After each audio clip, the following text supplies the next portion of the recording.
국민적 탄핵 여론이 온 나라를 뒤덮을 때 집권 여당에서도 탄핵에 동참을 했습니다. 김건희 특검에 70% 가까운 국민들이 찬성하고 있습니다. 더 많은 국민들이 김건희 특검을 반드시 성사시켜서 법정에 세우자는 요구가 더 높을 때 국민의힘 내부에서도 이따표가 나와서 반드시 제2요구가 통과될 것이라 생각을 합니다.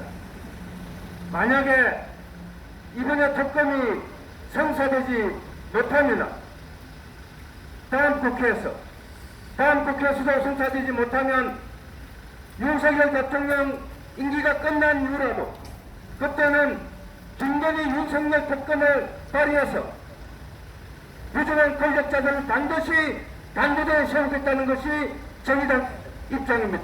고맙습니다. 예, 두 번째 원내정당입니다. 진보당 말씀 듣겠습니다. 진보당은 검찰 독재, 거부권 독재, 윤석열 정권을 심판하겠습니다. 국민들이 심판할 것입니다.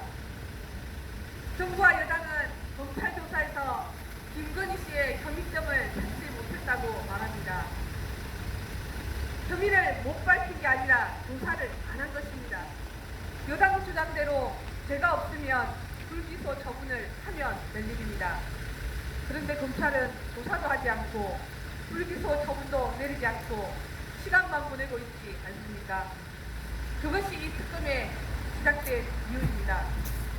대통령의 부인이라도 범죄 혐의가 있으면 공정한 수사를 받아야 하는 것이 대한민국의 헌법입니다.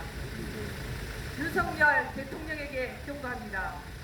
그토록 배우자를 편들고 싶다면 대통령 자리부터 내려놓으십시오. 자리 내려놓고 김건희 씨의 변호인을 하십시오.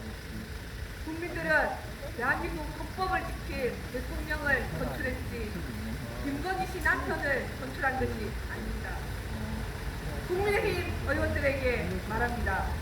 정녕 여당이 국민의힘이 아니라 김건희의 힘이 된다면 윤석열 대통령과 함께 국민의 준엄한 심판을 면치 못할 것입니다.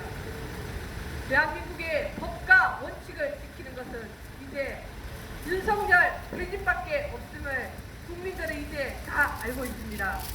이번 총선에서 국민들이 반드시 심판할 것입니다.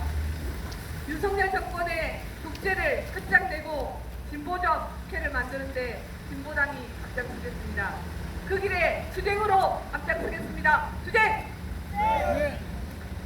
예, 국회에서 석이 가장 많은 만큼 더 날카롭게 싸워주기를 부탁드립니다. 예, 가장 큰 원내정당 민주당 추진계 어떻게 싸울 건지 말씀 듣도록 하겠습니다.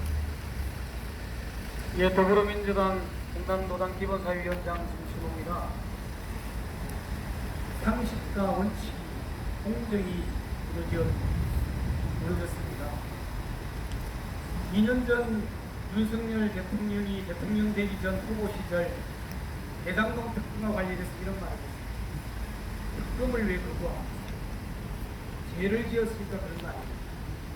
하고 윤석열 대통령이 직접 말했습니다. 특검을 왜 거부합니까? 죄를 지었으니까 그런 거 아닙니까? 이제 국민들이 윤석열 대통령에게 물어야 될 말입니다. 대한민국은 민주공화국입니다. 대한민국의 모든 권력은 국민으로부터 나온다라고 명시하고 있습니다. 대한민국 국민의 70% 이상이 김건희 특검에 대한 거부권을 반대함에도 불구하고 대통령의 공적 권한을 자기 가족의 보호를 위해서 자기 배우자의 특검을 막기 위해서 대통령에 주어진 공적 권한을 행사하는 것, 이것이 바로 헌법을 위반하는 길이고 국민을 우습게 보는 것이라고 볼 수 있습니다. 우리 더불어민주당은 특검이 통과될 때까지 끝까지 싸우고 끝까지 안되면 국민들과 함께 윤석열 퇴진 투쟁을 벌이도록 하겠습니다. 고맙습니다.